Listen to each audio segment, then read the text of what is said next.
Tetras, vidas, vueltas y ejes del mundo. Es una ojeada plural al mundo y también un espacio en el que el auditorio y los conductores pueden reconocer varios ángulos de análisis.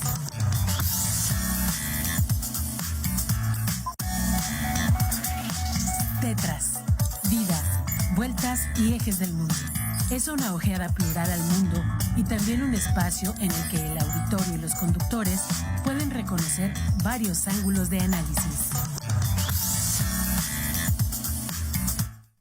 ¿Qué tal? Muy buenos días. Buenos Estamos en su gustado programa de todos los miércoles a las 9 de la mañana, Tetras, vidas, vueltas y ejes del mundo. Comuníquese con nosotros. El día de hoy, 25 de abril, estamos grabando este programa para que el día 1 de mayo, Día del Trabajo, a las 9 de la mañana, se transmita a través de sus pantallas y por Radio FM 89.5. Muy bien, Gonzalo Guajardo, buenos días.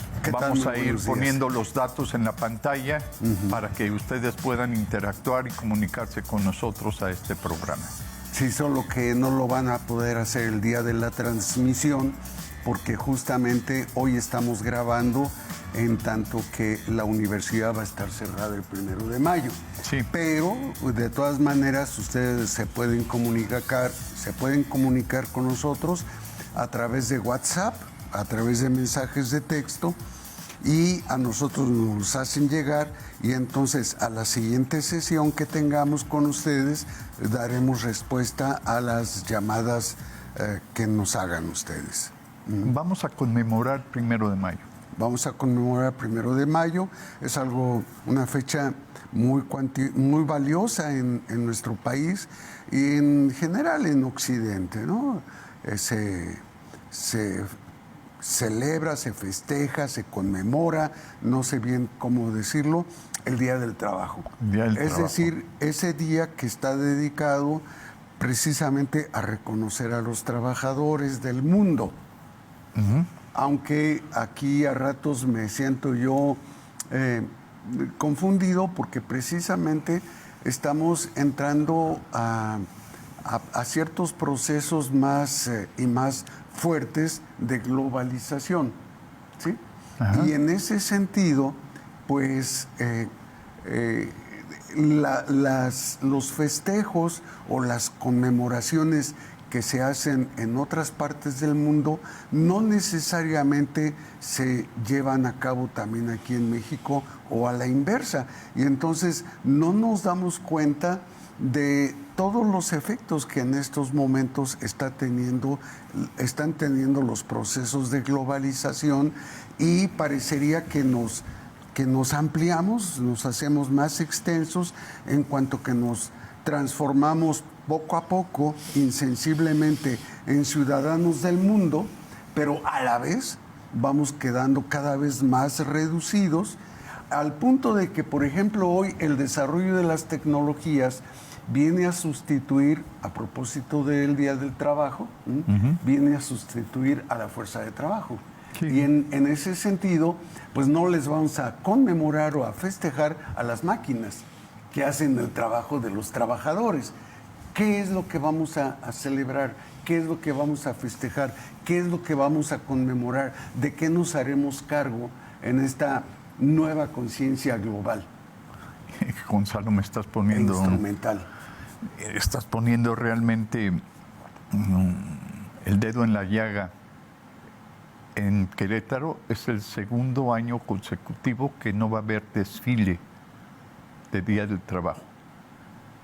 ¿Qué es un desfile de Día del Trabajo? Los trabajadores hacían reuniones a través de sus sindicatos de todo tipo, pero hacían sus reuniones para gritar ciertas consignas. Para exigir.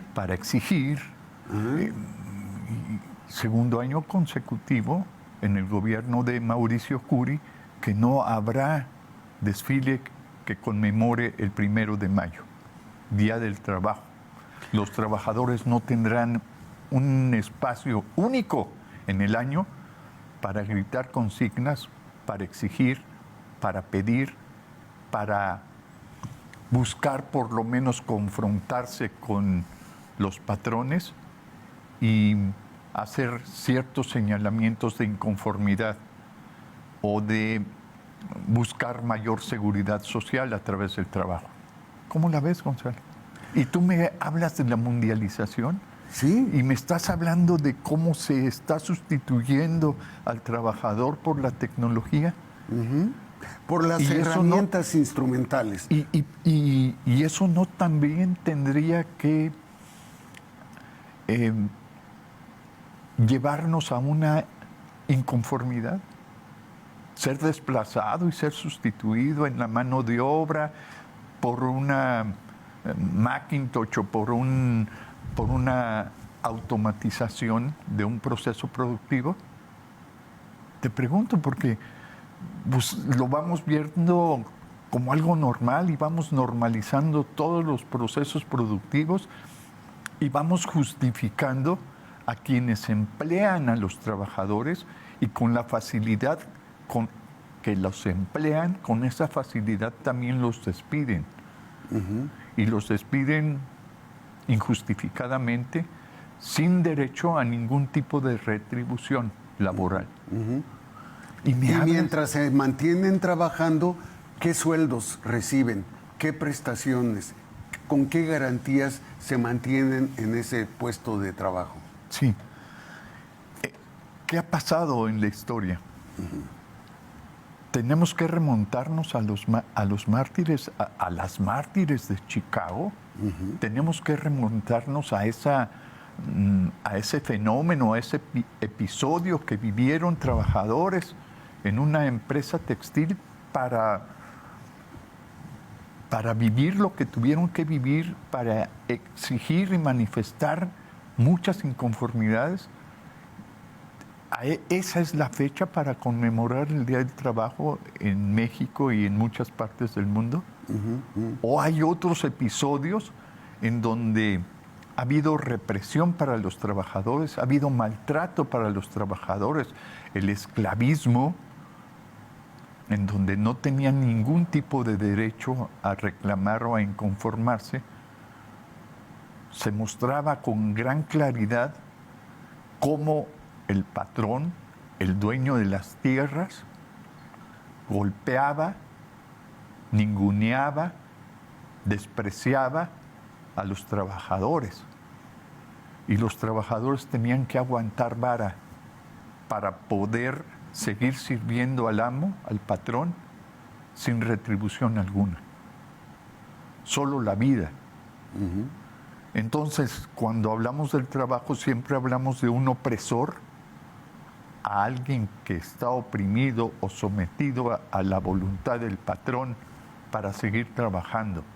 Estamos hablando de una relación amo-siervo, amo-servidor. Gonzalo Guajardo, mundialización, hoy, en donde todavía se encubren más los derechos de los trabajadores para recurrir a un outsourcing, para recurrir a ser sustituido por un proceso automatizado. Bueno, tiene razón. Sí, es que hablar de globalización o de mundialización, como algunos prefieren decirlo, sí, no significa mejora de la situación. No. Significa nada más ángulos que asumimos al voltear a ver el mundo, al ver la realidad. O la vemos de manera local, tan local, tan cerrada, como podríamos voltear a ver a tu familia, ¿sí? Así de cerrada, así de local, así de constreñido ese horizonte, a ver a los que no solo viven en tu casa como tu familia, sino viven en tu rumbo, en tu ambiente. Y entonces ya se va generalizando una cierta perspectiva, una cierta forma de apreciar a las personas. Pero podríamos voltear a ver tu estado o tu país.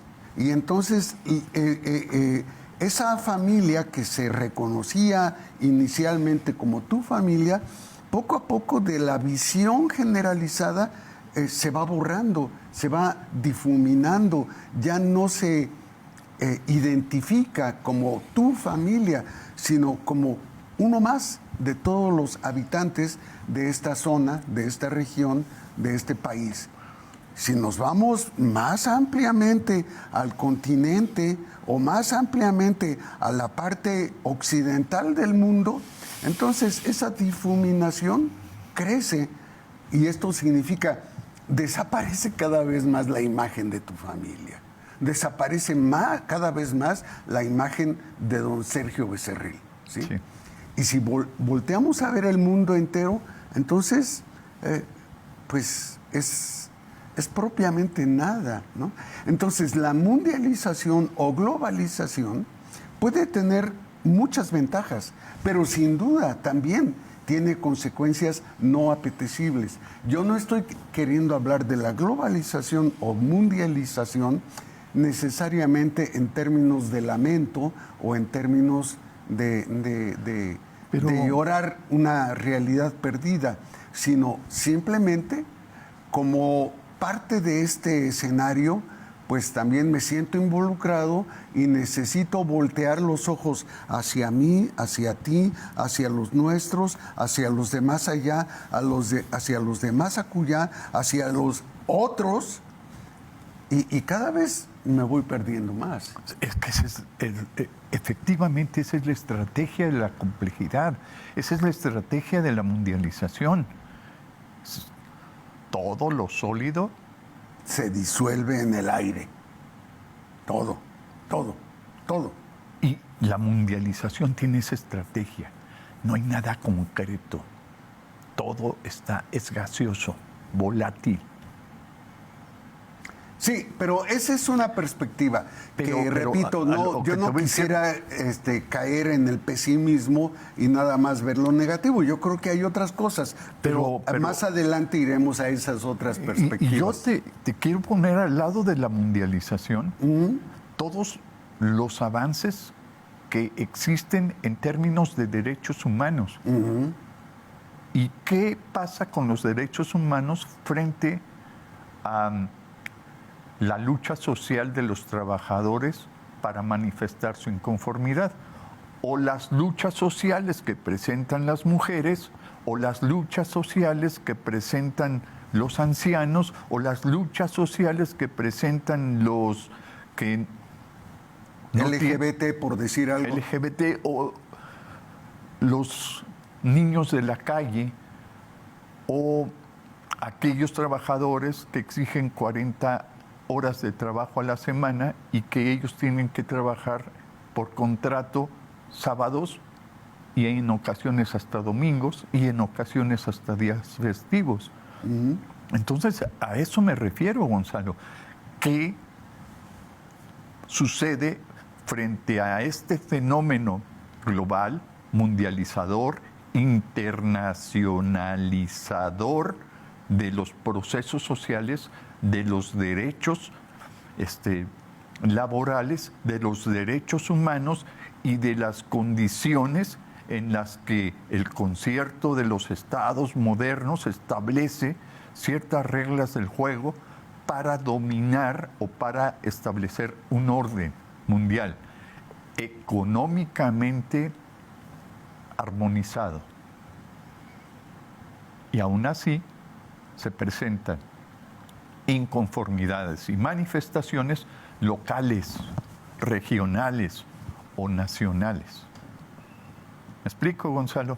Y esas son verdaderas rupturas, verdaderas luchas que tendríamos que seguir y observar con claridad para ver en qué concluyen. Si esas inconformidades se pueden incorporar a los derechos laborales, se pueden incorporar jurídica, política, económicamente a la vida social. Sí. No creo que me estés haciendo una pregunta, sino más bien estamos conversando sobre el tema, ¿no es cierto? Sí. Y entonces pero calienta, la reflexión va y ahora viene. Sí, como dicen, eso sí calienta. Sí, la reflexión va y viene. Y has hablado en lo que llevas tomando el uso de la palabra, has hablado de dos conceptos como si fueran sinónimos y por lo tanto como que uno sustituye al otro o se puede usar indistintamente uno y otro.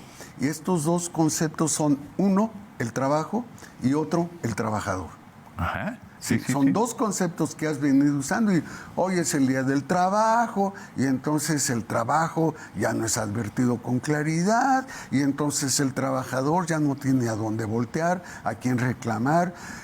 Se habla de los derechos, pero ¿ante quién los exigimos? ¿Cómo los exigimos? Y entonces pues el trabajo queda nada más como una conmemoración, como el tema de un día asignado a lo largo del año para hacer un festejo o una mención de eso que llamamos el trabajo. ¿Y qué pasó con el trabajador?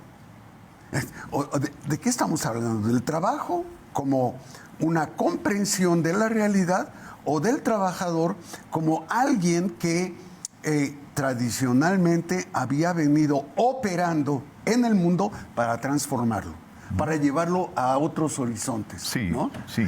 ¿De qué estamos hablando? Y algo que a mí me parece muy dramático y por eso hace rato comencé a hablar de la globalización o de la mundialización, es que en ese ir tomando distancia para observar con mayor claridad al sujeto del que estamos hablando, que en este caso podría ser el trabajador, en la medida en que vamos tomando más y más distancia, se va desvaneciendo. Y entonces el trabajador, este concepto de trabajador, queda sumido en la nebulosidad, ¿sí? No lo advertimos, no advertimos al trabajador. Y sin embargo... Pero es un binomio, Gonzalo. Sí, el binomio entre qué y qué. El trabajo y el trabajador. Sí, pero el trabajo como la determinación abstracta de lo que el trabajador hace. Sí. Y el trabajador que pone su fuerza, su físico, sus conocimientos, sus habilidades, sus capacidades para transformar el mundo. Pero ¿qué sucede en una sociedad tecnologizada como la que estamos viviendo, tan altamente tecnologizada, al punto de que efectivamente las máquinas entran a sustituir la fuerza de trabajo del trabajador, ¿sí? Y entonces el dueño de la empresa, el dueño del negocio, donde ha metido justamente a la máquina a sustituir la fuerza de trabajo, tiene una nueva preocupación. ¿Cuál es esa preocupación? Mantener en actividad la máquina, ¿sí? Gastar en que no le fallen las piezas y si le fallan, inmediatamente llamar a un técnico que venga a arreglar la máquina y la deje otra vez funcionando para seguir produciendo. ¿Y el trabajador? ¿Qué está pasando con él? Decía yo, va desapareciendo, pero va desapareciendo de la vista, porque jamás una máquina puede sustituir auténticamente al trabajador. ¿En qué sentido no lo puede sustituir? Porque la máquina es consecuencia del esfuerzo y del trabajo del trabajador. Sí, está bien lo que me estás diciendo. Sin embargo, yo lo que quiero presentar es que en este binomio trabajo-trabajador hay distintos momentos de participación, de acción social y de capacidad productiva. El trabajo como concepto tiene una definición universal, general, el trabajo como concepto tiene sus distintas acepciones y definiciones particulares, específicas, propias de cada región, pero también el trabajo en un momento específico, concreto, singular, podemos encontrar una definición o una acepción o un término tan singular, tan concreto, que puede contradecir lo genérico del concepto de trabajo o lo particular del concepto de trabajo, pero sigue siendo trabajo en su definición amplia. Y el trabajador que se somete a esos distintos procesos y de relaciones productivas va sufriendo en su acción, en su práctica social, distintas formas de transformación. Y esas transformaciones son las que llevan al trabajador a inconformarse en lo específico, decías, en lo concreto de su acción, de su práctica social, porque pareciera ser que es una verdadera negación y contradicción a sus derechos como trabajador dentro del contexto y el significado del trabajo. Y ahí aparece una inconformidad, aparece una lucha social para incorporar a ese proceso productivo a un concepto más universal del trabajo. ¿Me explico, Gonzalo? No quiero ser tan hegeliano, tan dialéctico en este asunto, ni tampoco intento justificar y legitimar lo que mundialmente se está haciendo como lo más conveniente para encubrir y desvanecer todo lo que implica la explotación, porque dentro de la universalidad del trabajo y del trabajador se encubren muchos atropellos al trabajador y también se encubren muchos procesos productivos que son trabajo, pero que es un trabajo que no necesariamente puede recaer en un trabajador y ser tratado tan inhumanamente como los que existen en la actualidad. Entonces, puede que yo esté todavía haciendo más complejo o problematizando demasiado lo que socialmente es una lucha, una manifestación inconforme que da lugar a la aparición de sindicatos, o que da lugar a marchas, o que da lugar a huelgas, o lo que da lugar a inconformarse y salir a las calles a gritar consignas en contra de los patrones opresores. Pero existen, Gonzalo, y tanto así existen que no conviene que la gente se dé cuenta de que hay relaciones de explotación, de que hay injusticia con los trabajadores, o que hay injusticia con los niños, o que hay injusticia con los ancianos, o que hay un aprovechamiento de las instituciones para solapar a delincuentes de cuello blanco y que no se den cuenta el resto de la sociedad. Así de compleja está la vida en la mundialización. Y así, con esos distintos brotes, con esas distintas formas de legitimar las relaciones productivas, las relaciones sociales, se presenta la mundialización como los derechos internacionales a los que deben someterse las empresas y las instituciones de gobierno y todo tipo de organizaciones sociales que intentan ser parte de este concierto mundial para establecer vínculos y relaciones con los trabajadores.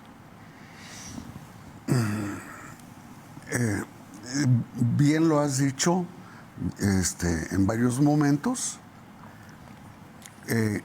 Aparece cada vez más complejo el concepto, aquello a lo que nos referimos con la voz trabajo, pero no solo más complejo, sino también cada vez más borroso. Por eso yo hace rato hacía alusión al uso de las máquinas, ¿sí? Porque cuando nosotros hablamos de trabajo, tenemos la tendencia o el interés en remitirlo, el trabajo, al trabajador, ¿sí?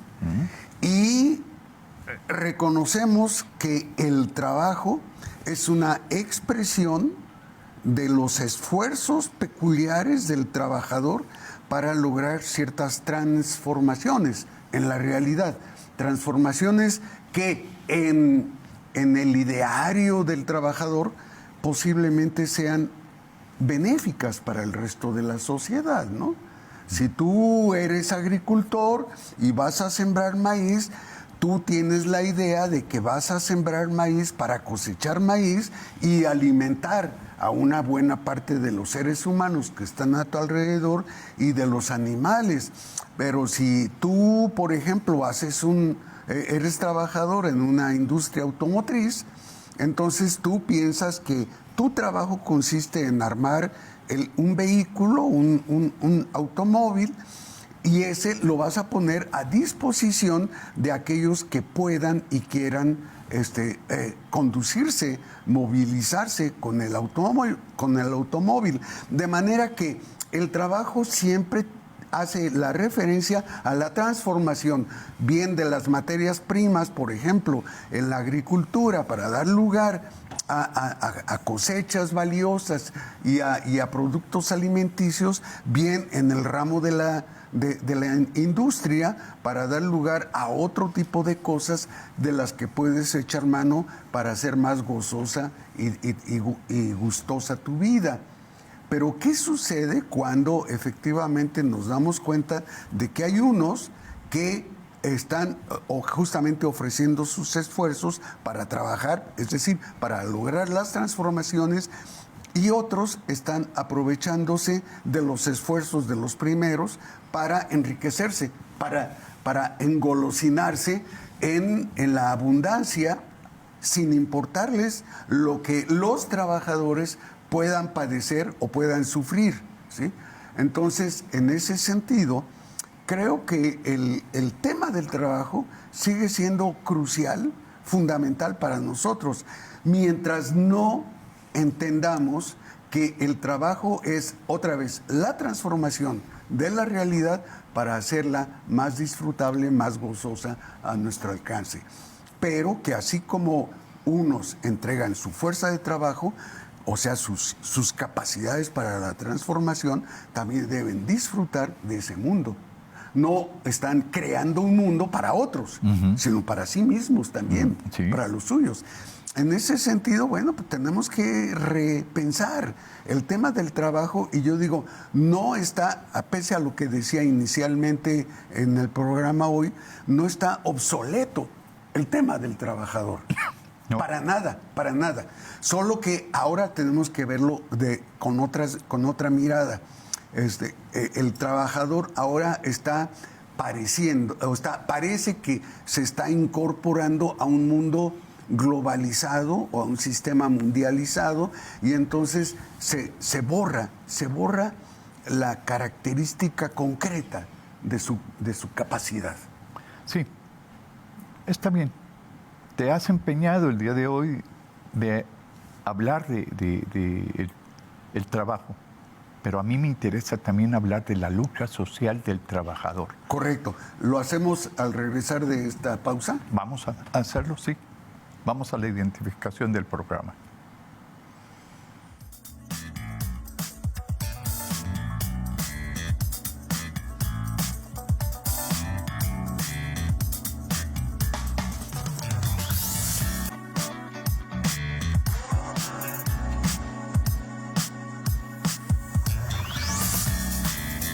Bien, regresamos, Gonzalo. Y entonces, si es bien cierto, hemos hablado mucho sobre el trabajo y ese binomio trabajo-trabajador, me parece también importante buscar tematizar alrededor de qué hace el trabajador frente al trabajo, pero qué hace el trabajador frente al trabajo, las condiciones en las que trabaja, quienes se encargan de organizar el proceso productivo y quienes se encargan también de recoger todo el valor agregado que surge del proceso productivo en donde el trabajador participa. La lucha social que esto implica, porque pareciera ser que las condiciones normativas, jurídicas, las condiciones económicas, las condiciones de relación social, de orden y de organización, de transferencia de recursos de un lado a otro del mundo, pareciera que no favorecen mucho y no recaen necesariamente en el trabajador. Se hace muy eficiente el proceso productivo, pero el trabajador queda muy por debajo de las relaciones productivas que se establecen en las organizaciones, en las empresas. Y entonces ahí aparece una lucha social que tenemos que reconocer que éstas se invisibilizan y no se dejan ver, se callan, se oprimen. Y eso es producto de un esfuerzo también de quienes son beneficiarios directos del trabajador y del proceso productivo. Sí, en ese sentido hay dos términos que usamos cotidianamente para referirnos a la generalidad de habitantes de un área. Un término es el pueblo o la población y otro es la sociedad, ¿sí? Son dos términos que venimos usando y me parece a mí que ambos conceptos, la población y la sociedad, encubren. ¿Qué es lo que encubren? Entre otras cosas, encubren la diferencia de clase social, la diferencia de posibilidades y posiciones que se tienen en un contexto poblacional determinado. Entonces, no es lo mismo, por ejemplo, alguien que ocupa puestos de dirección a alguien que está permanentemente sometido a dar sus esfuerzos para mantener este statu quo, esta condición en que nos encontramos. No es lo mismo, como acabo de leer por ahí, que hay una persona que acaba de obtener su jubilación con 50,000 pesos mensuales, aparte de otros ingresos que tiene y aparte de unas propiedades que tiene en otro lado. Digo, no es lo mismo pensar en esa persona como alguien parte de la población a pensar en el señor que está en el mercado lavando coches. No podemos pensar de la misma manera. ¿No? Su acceso al bien social es muy diferente. Y por lo tanto, las posibilidades de vida personales y las posibilidades de hacer valer en sus familiares y descendientes un estilo de vida grato son diferentes. Sí, sí, sí. Totalmente, ¿no? Sí. Y a esto es a lo que me refiero cuando menciono a las clases sociales. Una sociedad como la capitalista está necesariamente dividida, fragmentada en clases sociales. Como el trabajo está dividido socialmente. Es decir, hay una división social del trabajo y es productivo y que da lugar a lo que tú estás ahora mencionando como es diferente el trabajo que realiza el lavador de autos en el mercado al trabajo que realizó durante mucho tiempo un burócrata que tiene lugar a una jubilación y esa jubilación es, pues, conforme el derecho, a 50,000 pesos. Está bien. Y esas contradicciones que se presentan en el trabajo y en el quehacer productivo, ¿es mejor calificado socialmente por el pueblo el trabajo del administrador, del burócrata, que el trabajo del lavador de autos? ¿O de un obrero, por ejemplo? O de un campesino. ¿O de un campesino? O de un pescador. Sí, justamente. Pero también hay otro tipo de problemas que se presentan. Justamente ahora, en esta época en que Gonzalo, estamos a punto estamos a punto de votar. Ajá, ¿sí? Sí. Para el próximo 2 de junio. ¿Sí? Sí. Ahora que estamos a punto de votar, están llegando a nuestra casa o a nuestros oídos propuestas de múltiples candidatos. ¿Y cuáles son las propuestas y desde dónde se hacen esas propuestas? Hay propuestas que se hacen desde el lugar de privilegio que esas personas que están hablando tienen en nuestra sociedad. Entonces no pueden entender las necesidades efectivas, reales, cotidianas de alguien que vive en la opresión, en la miseria, en la enfermedad, en medio de los dolores de la vida, no los puede entender. Y el contenido de sus programas de gobierno son contenidos alegres, son contenidos que no están hablando efectivamente de lo que día con día están viviendo esas otras personas dolientes que están siendo objeto justamente de la propaganda, y lo digo con todas sus letras, la propaganda política, ¿no? En ese sentido, concluyo otra vez que nuestra sociedad está dividida en clases sociales, donde unas clases sociales son privilegiadas y otras son vilipendiadas. ¿En la mundialización? En la mundialización, desde luego. Se trata, afanosamente tratan los dueños de la economía, los dueños de las organizaciones, los dueños de los procesos productivos, tratan de desvanecer y de negar la existencia de clases sociales.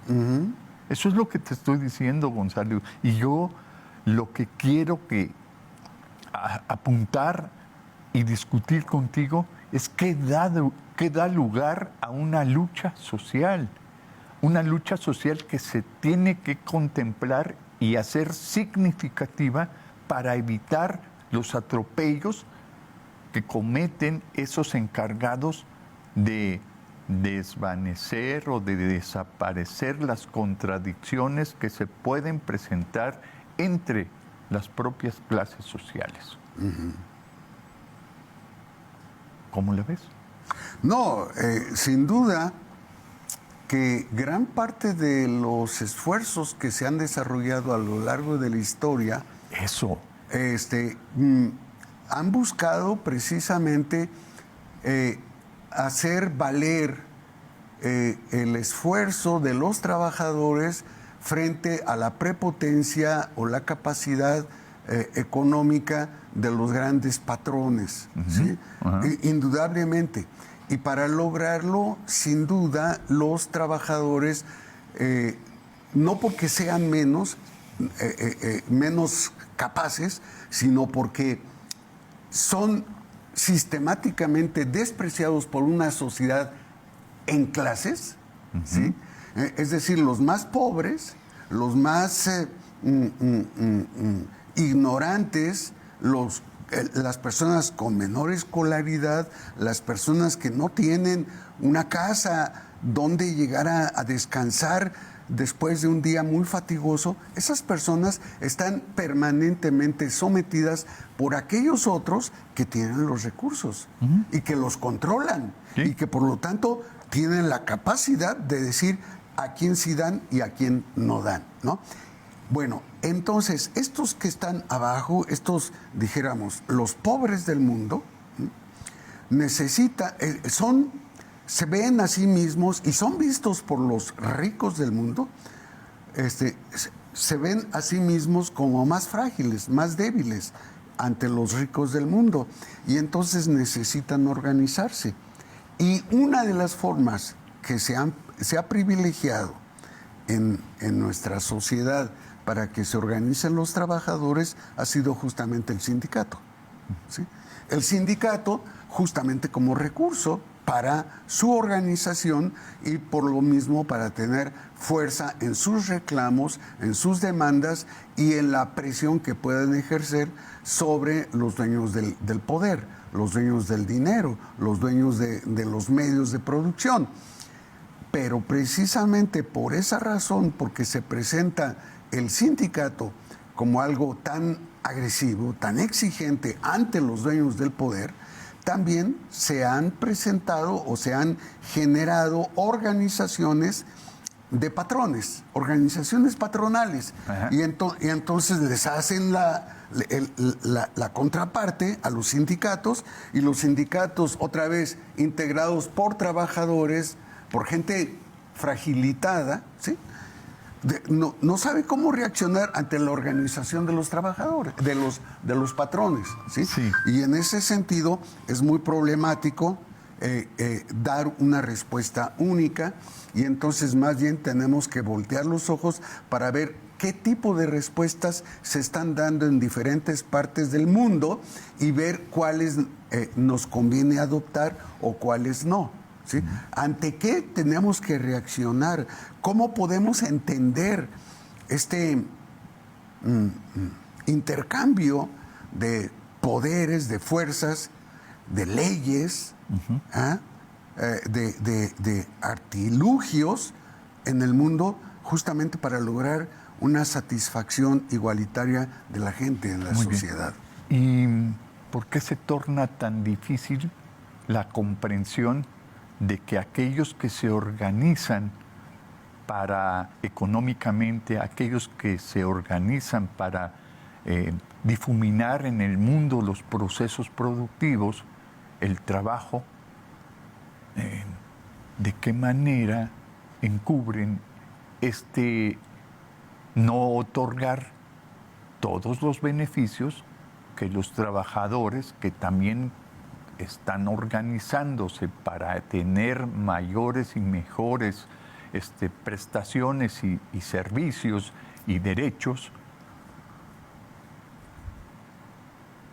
cómo se justifican frente al pueblo, frente a la población, frente a los ciudadanos, sus decisiones, cómo se legitiman.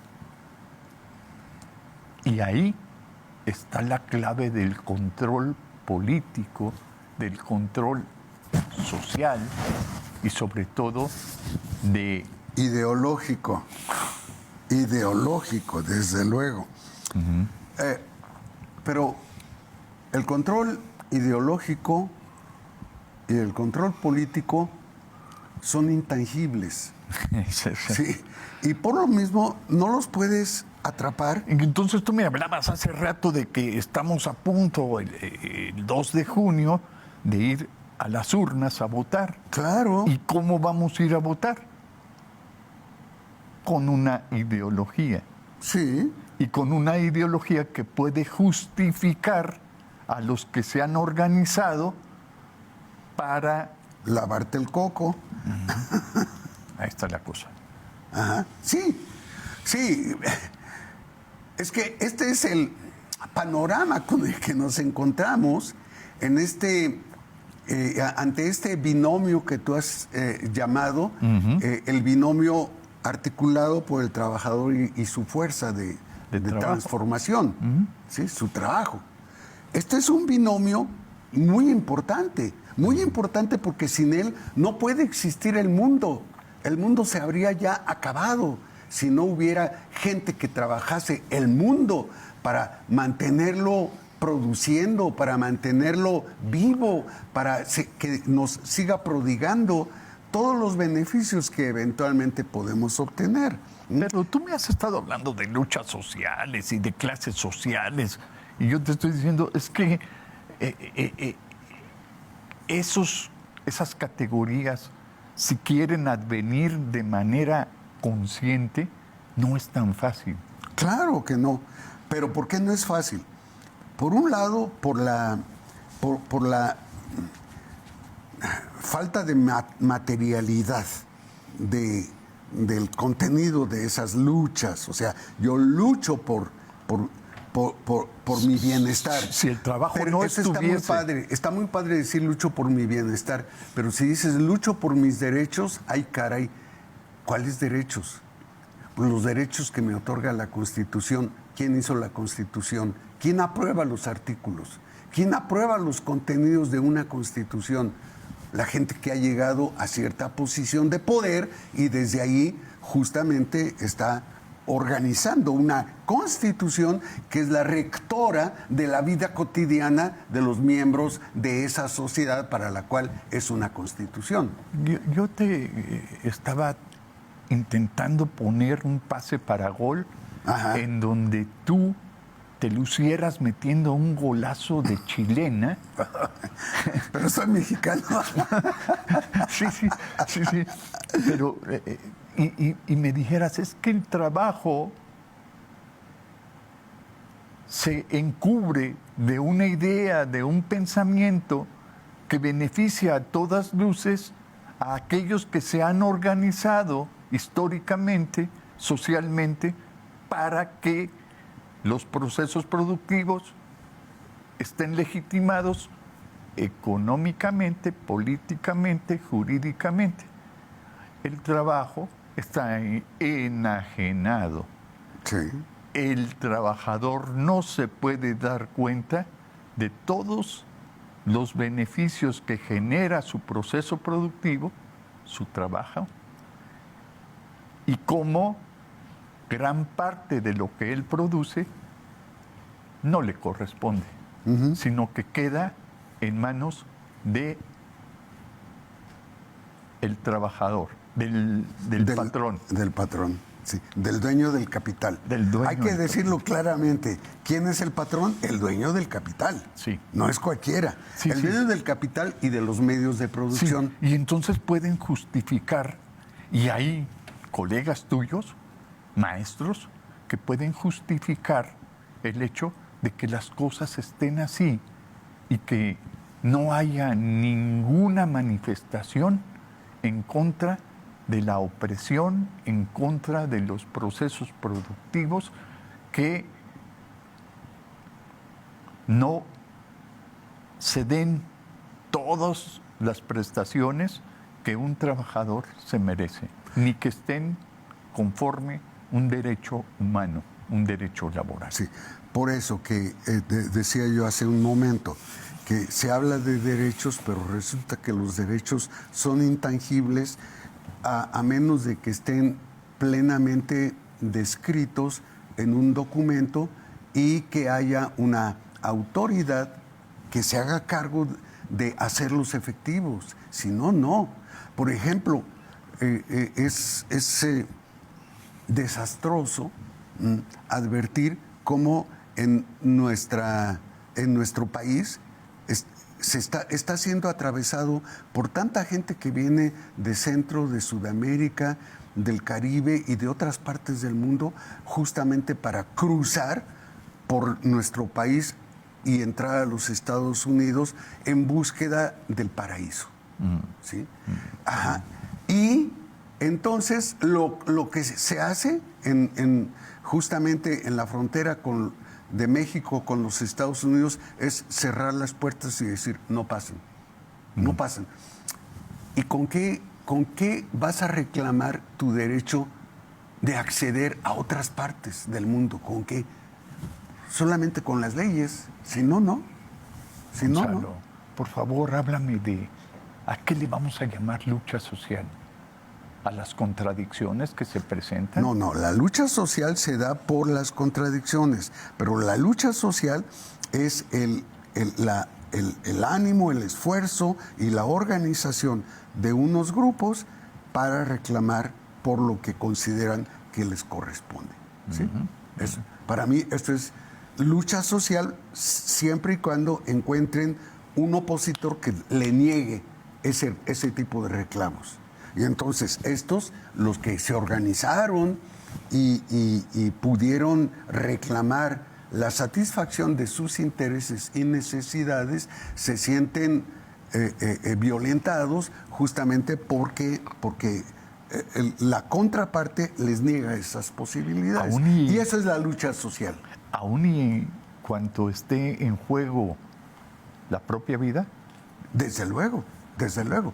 Si está en juego tu vida, esa está en juego no por la lucha social, está en juego desde antes y es lo que te lleva a luchar por conseguir la sobrevivencia, pero la sobrevivencia bajo ciertas condiciones. Sí. Pero bueno. Y esto está dentro del contexto de la democracia. Está dentro del contexto, puede ser a veces no.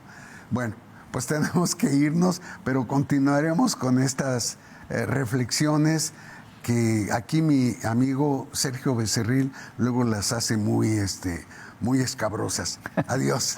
Hasta la próxima, que estén bien. Vidas, vueltas y ejes del mundo. Programa que se asoma a la vida humana en sus diferentes expresiones, queretana, nacional o mundial. Una producción de TV UAC y XHUAQ Radio Universidad. Gracias por acompañarnos.